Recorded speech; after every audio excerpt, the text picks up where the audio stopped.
The Galactic Council chamber was enormous, larger than any structure ever built on Earth. Its walls shimmered with holographic light, shifting between different colors, displaying records of countless civilizations. It was the heart of galactic politics, where empires rose and fell, where the fates of entire species were decided. And today it was Earth's turn to be judge. Ambassador Jonathan Hale stood alone on the circular platform in the center. His polished black uniform was the only sign of dignity he had left. Around him, dozens of alien representatives watched from their elevated seats. Some had luminous eyes, others had no eyes at all.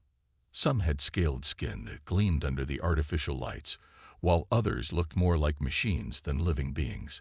But they all had one thing in common: the quiet contempt in their expressions. A deep, thunderous voice echoed through the chamber. It belonged to High Chancellor Vokran of the Zorith Imperium, a towering figure with dark red armor embedded in his flesh. His 4 yellow eyes glowed like molten gold as he leaned forward. "The species known as humans stands before us today," he announced. "A species that has existed in ignorance of the greater galaxy for millennia. A species that only recently stumbled into space like a child taking its first steps." A wave of murmurs spread through the chamber. Some of the council members smirked, while others shook their heads in amusement. Jonathan kept his expression calm, but his hands clenched into fists behind his back. Vokran continued, his voice laced with mockery. "And yet, despite your insignificance, humanity now demands recognition. You wish to be seen as equals. You wish for a seat among the stars." He leaned forward, his grin widening, revealing razor-sharp teeth. "Tell us, human, why should we allow it?" Jonathan took a slow breath. He had rehearsed this speech 1,000 times. He knew exactly what he needed to say. "Because we are not as weak as you think." Silence. For a moment, the chamber was completely still. Then, laughter erupted from various corners of the council. Some chuckled softly. Others openly roared in amusement. Even those who had remained neutral couldn't suppress their smirks. Jonathan didn't flinch. He had expected this reaction.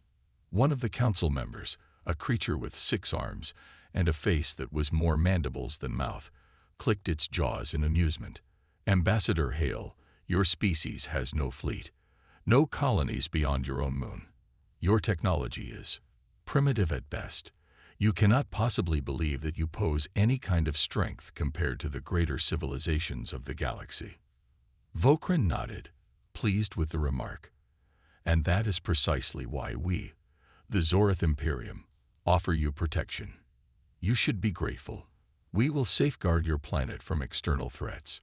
In return, Earth will join the Imperium as a subordinate state, a vassal species." Jonathan's jaw tightened. "And what if we refuse?" The room grew colder. Vokran's grin never faded, but his voice darkened. "Then Earth will be placed under permanent interstellar blockade. No trade, no access to galactic technology, no contact with other civilizations. Your planet will remain in isolation, trapped in the Stone Age of the cosmos, while the rest of the galaxy moves forward." Jonathan could feel his heartbeat in his ears. He had known this was coming, but hearing it spoken aloud made it real. He took a step forward. "So you call this protection, but in reality, it is submission. You would strip Earth of its sovereignty, make us slaves under a different name." Vokran chuckled. "Such an emotional species. It is no wonder you have not evolved beyond your primitive conflicts. Do you know how many worlds we have seen like yours? Planets that believed they were strong, unique, special. They all fell, crushed beneath the weight of their own arrogance." Jonathan's fingers twitched at his side. He could hear the blood rushing in his ears. He could see the looks of amusement, the condescending smiles, the whispered conversations between alien diplomats who had already decided Earth's fate. Then, the chamber lights flickered. A faint beeping noise echoed through the room. One of the council's holographic displays, floating high above the chamber, suddenly shifted to a new transmission. A live feed. At first, the image was distorted, static-ridden, but then it sharpened, revealing a battlefield in deep space. A fleet of sleek, dark warships moved in perfect formation, cutting through the void like shadows. They bore no insignias, no identifying marks, nothing that could tie them to any known empire. But Jonathan recognized them. Earth's fleet, a fleet that wasn't supposed to exist. Murmurs turned to alarmed whispers. Some of the council members leaned forward, their amusement gone. Others exchanged confused glances. On the screen, the unknown fleet approached a squadron of Zoreth warships near the dwarf planet Pluto. The Zoreth ships, superior in size and firepower, turned to engage. Plasma cannons lit up the void, energy beams sliced through space, and missiles roared toward their targets. Then, in the blink of an eye, the unknown fleet vanished. Gasps filled the chamber. Even Vokran's expression faltered for a moment. The Zoreth fleet hesitated, their ships slowing as their enemy disappeared from their sensors. And then, chaos. One by one, the Zoreth warships exploded. Silent flashes of destruction filled the screen. The dark warships reappeared, emerging from cloaking fields at impossible angles, striking with ruthless precision. Their weapons were not just advanced, they were lethal beyond anything the Council had seen before. The battle lasted less than 3 minutes. When the final Zoreth ship was reduced to burning debris, the unknown fleet turned toward the camera drone.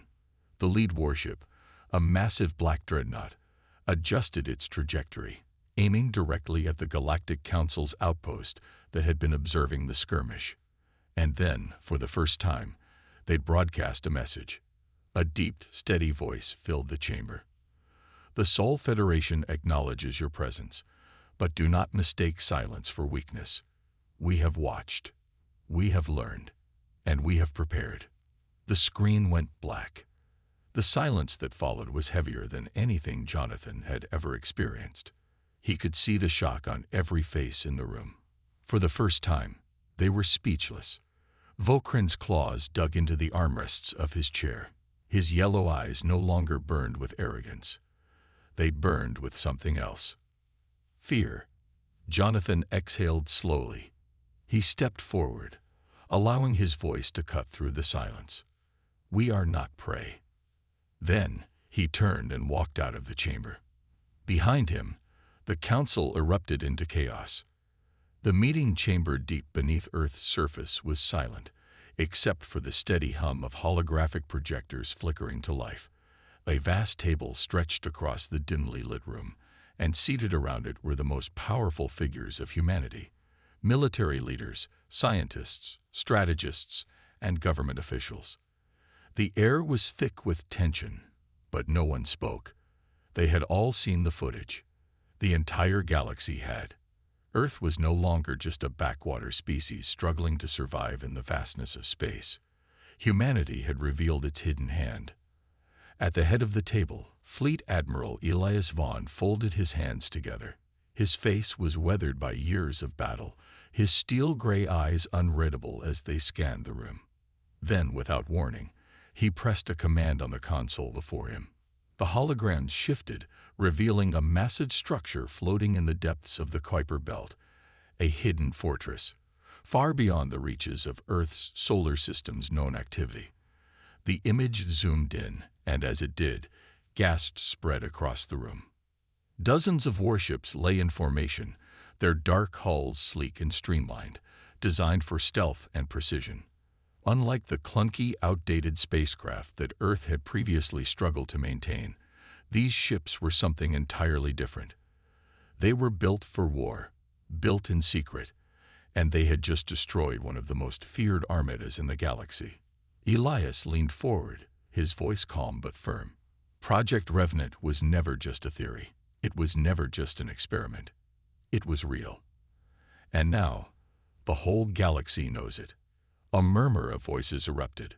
The woman seated across from him, Dr. Rachel Kova, one of the lead scientists behind the project, tapped her fingers against the table. Her expression was unreadable.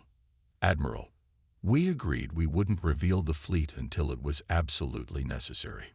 Elias held her gaze. It was necessary. General Marcus Grant, a veteran soldier who had fought in Earth's last major war, leaned back in his chair and exhaled. So this is it then. We've shown our hand. The Council knows we're not weak anymore. But what happens next? The room fell silent again. The question lingered in the air like a storm waiting to break. Elias stood and walked to the center of the room, where the holographic display continued shifting. He pointed at the largest warship on the screen, a behemoth nearly twice the size of any known Zorath dreadnought. Its hull was coated in an experimental dark alloy, making it nearly invisible to long-range scanners. Its weapon systems were unlike anything the galaxy had seen before. The Eclipse-class dreadnought, codenamed Titan's Wrath. "This is our ace," Elias said.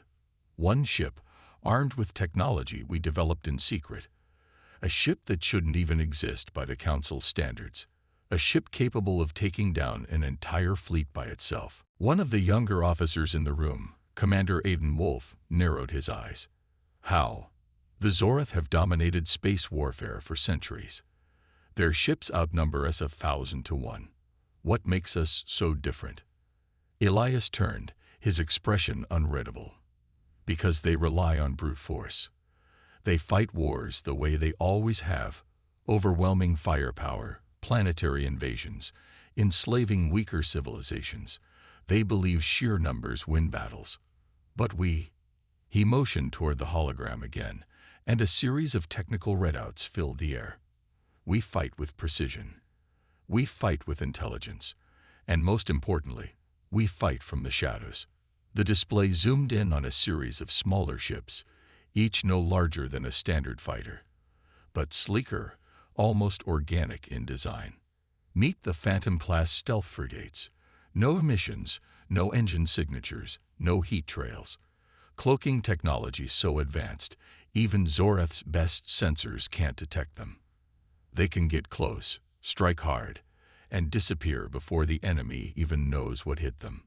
A low whistle came from somewhere in the room. Dr. Kova nodded. "We developed a quantum displacement drive for these ships. They don't just cloak. They phase out of normal space for short bursts, making them untouchable for seconds at a time.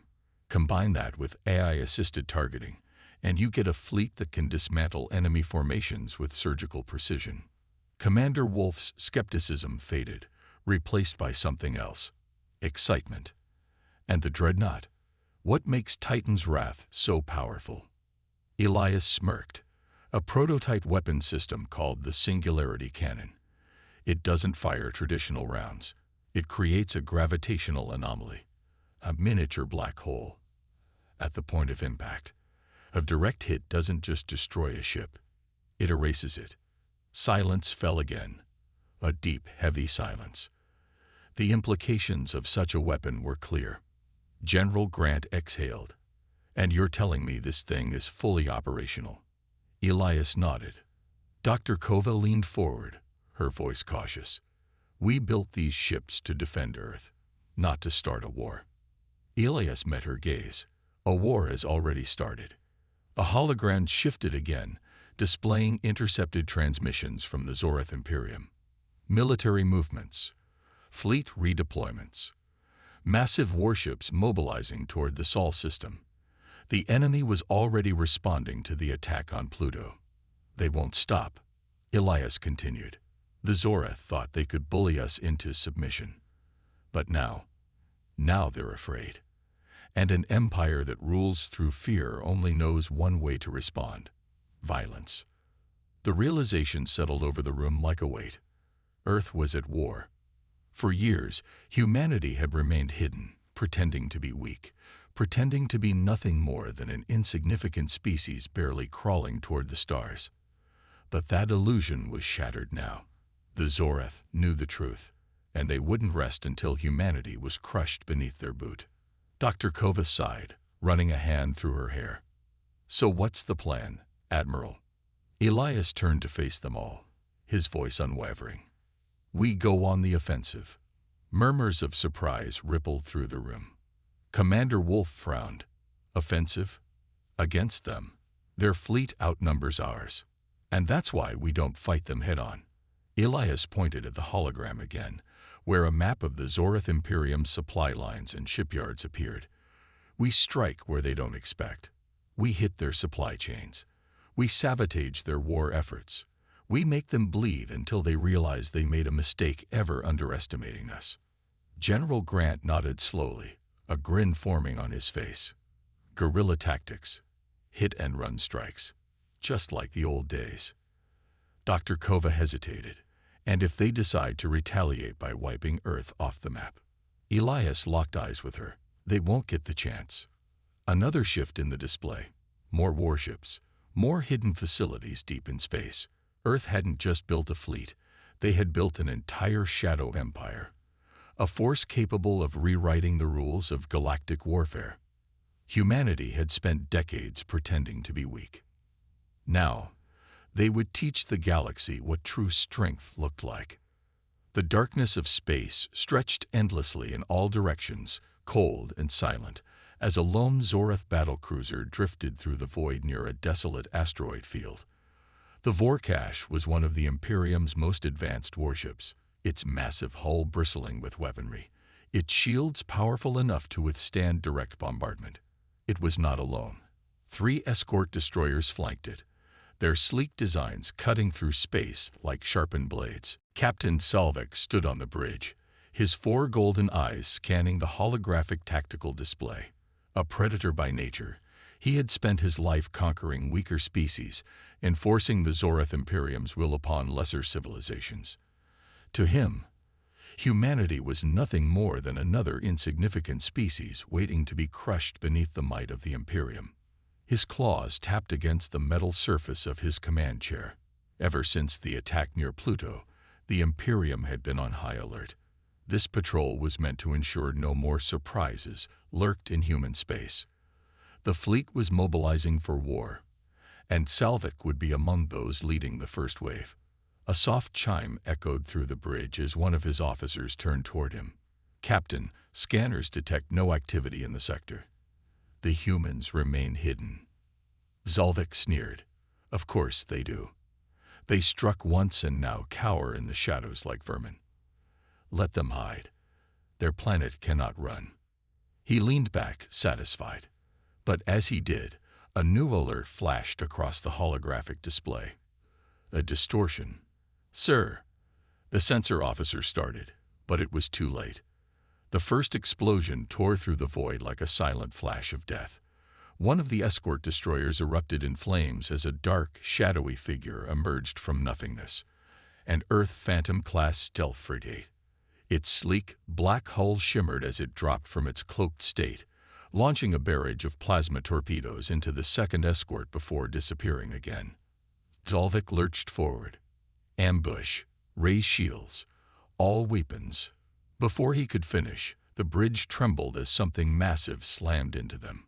The Vorkash's shields flickered violently, struggling to withstand the assault. More ships emerged from the darkness, moving like ghosts. The Phantoms weren't alone. 3 more materialized around them, firing precise, devastating strikes that crippled the remaining escort. Salvik's mind raced. This wasn't a reckless human attack. This was coordinated, tactical, deadly. "Find them," he roared. "Lock onto their signatures and return fire." But there was nothing to lock onto. The human ships flickered in and out of visibility, moving between cloaked states and impossible angles. The Zorith had never faced anything like this before. An enemy that didn't fight head-on, an enemy that struck from the shadows with surgical precision. The Vorkash's turrets opened fire, unleashing a storm of plasma bolts, but they hit nothing but empty space. Then, a deep voice echoed through the bridge. A transmission. "This is Captain Aiden Wolf of the Sol Federation." Salvik's eyes widened. A direct transmission. No one had ever dared such arrogance before. "You thought we were weak," Wolf continued. "You thought you could threaten our world without consequence." A pause. A deadly silence. "You were wrong." Another impact. This time, the Vorkash's shields collapsed entirely. The ship shuddered violently as explosions erupted along its hull. Fires spread through the lower decks. The command crew scrambled to regain control, but Salvik could already see it. They were losing. "Full retreat," he snarled. "We must." But before he could finish, the largest ship in the human fleet emerged from the darkness, a behemoth, the Titan's Wrath. Its massive form overshadowed the Vorkash, blocking out the distant stars. And then, for the first time, the Zorath saw humanity's true power. The ship's forward cannon charged. A deep, glowing light formed at its center, a gravitational distortion, a weapon unlike anything the galaxy had ever witnessed. Salvik barely had time to react before the Singularity cannon fired. The blast didn't just strike the Vorkash, it consumed it. Space itself seemed to fold inward as the gravitational anomaly formed, swallowing the ship in an instant. No explosion, no debris, just nothing. The flagship of the Zorath patrol was erased from existence. The surviving Zorath ships, crippled and leaderless, scrambled to escape. Those that could fled. Those that couldn't were systematically hunted down. The battle was over in minutes. On the bridge of the Titan's Wrath, Captain Wolf watched as the last of the enemy ships disappeared into the darkness. He exhaled slowly, his fingers still clenched around the console. "They'll come back," one of his officers muttered. Wolf nodded. "Yeah, but next time, they'll be afraid."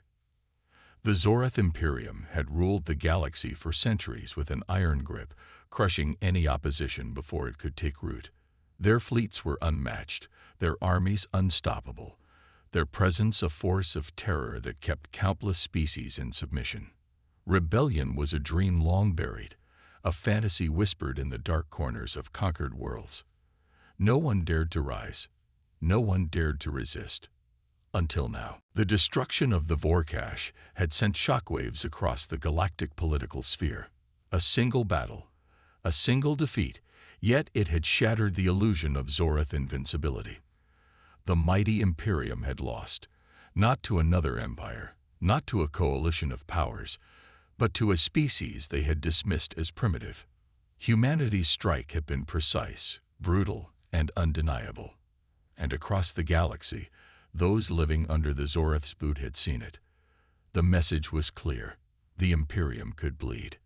The first sparks of rebellion ignited on the planet Velar 7, a once thriving trade hub that had been under Zorath control for over a century. The Velari were a proud race, their people forced into servitude to fuel the Imperium's endless war machine. Their leaders had long since surrendered, believing there was no hope of freedom. But when news of the human victory spread, something changed. It began with whispers, then with sabotage. Zorath's supply convoys started vanishing in the desert storms. Weapons depots mysteriously detonated in the dead of night. Then, one fateful evening, a full-scale riot erupted in the capital city of Velar 7. Thousands stormed the Zorath garrison, overwhelming the guards with sheer numbers. The Imperium, caught off guard, responded with brutal force, deploying shock troops to crush the uprising. But the rebels had something they never had before: hope. And then, something unexpected happened. As Zorath forces closed in to slaughter the rebels, the sky darkened with the arrival of ships. Not Zorath warships, but something new, something unseen before. Human ships. A squadron of Phantom-class frigates decloaked above the capital, their black hulls cutting through the night sky like ghosts. They struck with precision, unleashing targeted bombardments that crippled Zorath reinforcements. It wasn't an invasion. It wasn't a conquest. It was a message. The Imperium's enemies weren't alone anymore. As the Velari rebels watched in awe, the human ships disappeared just as quickly as they had arrived. But the damage had been done. The Imperium had lost control. Velar 7 was no longer theirs. The flames of rebellion spread like wildfire. On Drexus Prime, the once mighty industrial heart of the Imperium, workers staged a planet-wide strike, shutting down key manufacturing centers that produced Zorath warships. Sabotage crippled supply lines, and within days, the planet fell into chaos. On Thilonis 4, An entire battalion of enslaved warriors turned on their Zorath masters, seizing control of a military outpost. Instead of being executed, they found themselves receiving unexpected reinforcements, covert supply drops from human vessels that no one could detect. World after world, colony after colony, the fear that had once kept the galaxy in chains was cracking. The Imperium responded with overwhelming brutality, deploying entire fleets to quell the uprisings. Cities were burned. Populations were purged. But for the first time in history, fear wasn't enough to stop the fight. At the heart of the rebellion, deep in uncharted space, the leaders of the uprising gathered. They were from a dozen different species, former slaves, exiled leaders, soldiers who had lost everything to the Imperium. They had never trusted each other before, but now they shared a common enemy. And standing before them was the man who had started it all. Fleet Admiral Elias Vaughn stood tall, his gaze unwavering as he addressed the assembled leaders. Behind him, holographic displays showed the growing list of revolts, the battle reports, the shifting power in the galaxy. "The Imperium is not invincible," he said, his voice steady. "You've seen it for yourselves. They can be beaten." One of the leaders, a reptilian warlord from the Gralix Dominion, crossed his arms. "Your kind fights from the shadows. Why help us? What do the humans want?" Elias smirked. "We want what you want. Freedom." Another leader, a Velari elder, narrowed his eyes. "And you think we can win this war?" Elias turned, pressing a command on the console. The holograms shifted, revealing something new, something terrifying. The Zorath were preparing for total war. Their core fleets were mobilizing, their forces rallying in a way never seen before. The Imperium wasn't just fighting a rebellion. They were preparing to wipe out every species that dared oppose them. A cold silence filled the room. The reality was clear. The rebellion wasn't a distant struggle anymore. It was survival. Elias met their gazes. "We don't have a choice. We either fight together or we all die." There was no more hesitation, no more debate. One by one, the leaders stepped forward. The rebellion wasn't just an idea anymore. It was an army, a coalition, a force ready to strike back. The galaxy had lived in the Zorath's shadow for too long. Now it was time to fight. The void of space was silent, but the battlefield ahead was anything but. The Zorath Imperium's Grand Armada stretched as far as the eye could see, a sea of warships glowing with the eerie red light of their weapon systems. They had come in numbers never before seen, an unstoppable wave meant to crush humanity and end the rebellion in a single decisive strike. At the heart of the fleet, the Zorath Command Dreadnought loomed, a monstrous construct of war, larger than any human vessel, its hull reinforced with layer upon layer of armor, its superweapon primed to fire. The Imperium had spared nothing. This was not just war. This was extermination. And yet, across from them, a much smaller fleet stood defiant. The human-led alliance had gathered every warship they could muster, Earth's hidden fleet, Velari strike cruisers, Trex's battleships, Thelonis warfighters, a force of different species, different backgrounds, but united under one cause: survival. On the bridge of the Titan's Wrath, Fleet Admiral Elias Vaughn stood at the center of the command deck, eyes locked on the massive enemy fleet ahead. Around him, officers moved with precise coordination, the air thick with tension. Every screen, every tactical display, showed the same grim reality. They were outnumbered 5-1. A communication channel flared to life, and a holographic image of Supreme Warlord Zorvex appeared, a towering figure draped in ceremonial battle armor, his 4 glowing eyes burning with contempt. "Human," Zorvex sneered. "You should have accepted your fate. Your species has no place in this galaxy. Surrender, and your suffering will be swift." Vaughn didn't flinch. Instead, he took a slow breath and leaned forward. "You invaded our home. You enslaved and murdered entire civilizations, and you expect us to surrender?" His expression hardened. No, today we end this. Zorvex let out a guttural growl. So be it. The transmission cut, and the battle began. The first exchange was brutal. The Zorith fleet moved forward like a tidal wave, their weapons unleashing a storm of plasma and energy lances that lit up the darkness. Shields flared, armor melted, and ships exploded in violent bursts of flame. But humanity and its allies did not fight like the Imperium expected. The Phantom-class frigates, invisible to scanners, weaved through the chaos, striking at key command vessels before vanishing into the void.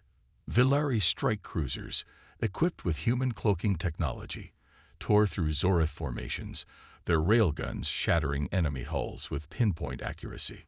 And then, the Titan's Wrath entered the fray, its massive singularity cannon charge, glowing with a light that distorted space itself. When it fired, reality twisted. An entire Zorith battleship was erased in an instant, sucked into nothingness. But even as the enemy reeled from the strike, more ships took their place. Vaughn's jaw clenched. We can't win a war of attrition. We need to take out that command dreadnought. The plan had been set before the battle even began. The Titan's Wrath would spearhead the charge while the rest of the fleet created an opening. It was risky, suicidal, even, but there was no other way. All ships, Vaughn commanded, focus fire on their flagship. We take it down. We take them down. The Allied fleet surged forward, fighting through the storm of enemy fire. One by one, ships fell. Villari fighters vaporized, Drex's destroyers shattered, human battleships torn apart. Every loss was felt, but no one turned back. They pressed on, cutting their way toward the behemoth at the heart of the enemy line. Then, the Titan's Wrath was in range. Vaughn gripped the edge of his console, charged the singularity cannon, target their main reactor. A warning alarm blared. Zorith dreadnought batteries had locked onto them. The bridge shuddered as energy blasts struck the shields, draining them rapidly. We won't get another shot, an officer called out. Vaughn exhaled sharply. Fire. The cannon roared to life. A sphere of pure destruction erupted from the ship's core, spiraling through space at impossible speeds. It hit the Zorith dreadnought dead center, and for a brief moment, the battlefield was silent. Then, the flagship imploded. A massive shockwave rippled outward as the dreadnought collapsed into itself, taking dozens of nearby ships with it. The destruction was catastrophic. The heart of the Zorith fleet was gone. Chaos erupted among the Imperium's ranks. Without leadership, without their strongest warship, the once unbreakable Zorith formation crumbled. Ships broke away, retreating into hyperspace, abandoning the battle. The mighty Zorith Imperium, once the most feared force in the galaxy, was in full retreat. The battle was over. The war was won. On the bridge of the Titan's Wrath, a hushed silence filled the air. The crew, exhausted and battered, stared at the battlefield before them. They had done the impossible. Vaughn let out a slow breath, then activated the fleet-wide comms. This is Fleet Admiral Vaughn. The Imperium is broken. The galaxy is free. A roar of victory erupted across every Allied ship. Humanity had stood, and humanity had won. The battle was over. The war was won, but the galaxy would never be the same again.